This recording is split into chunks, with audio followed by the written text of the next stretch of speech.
আদিল তো চলে এসছে। আদিল চলেছে মানে? ও কোথায় গেল এখন? জানি না, আমি দরজা দিয়ে দেখি যে আদিল দাঁড়িয়ে আছে, কিন্তু আমি তো না দেখে গেট খুলি। এদিকে কোথায় যাইতেছো?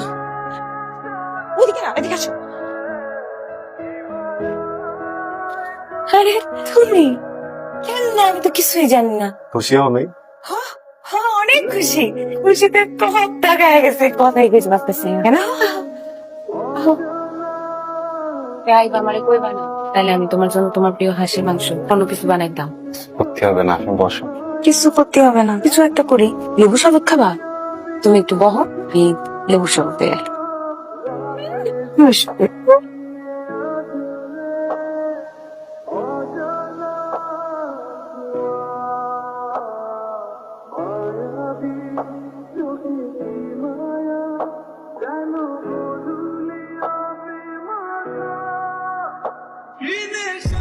আসসালামু আলাইকুম আদিল ভাই। ওয়ালাইকুম আসসালাম। হ্যালো। জি ভাই ভালো।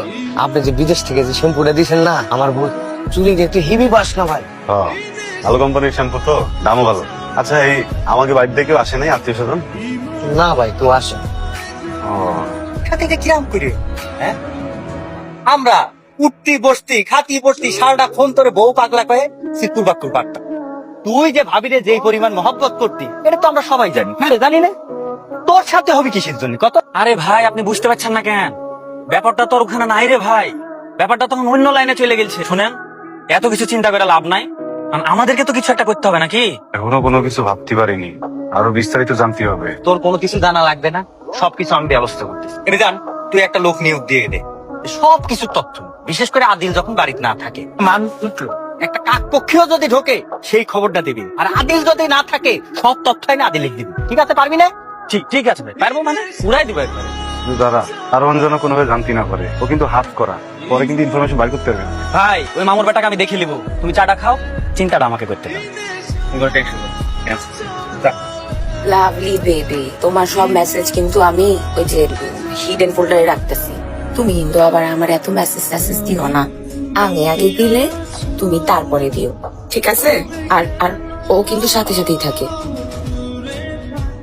আরে বড় একটা সারাক্ষণ ঘুরে বেড়াও কে? হ্যাঁ, বড় সময় দিতে পারো না?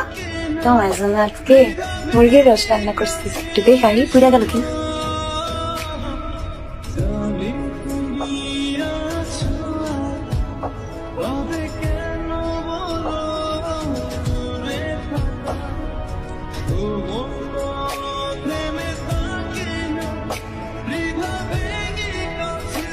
হারিস ভাই, ব্যাপারটা একান্তই মানবিক দেহে কাজটা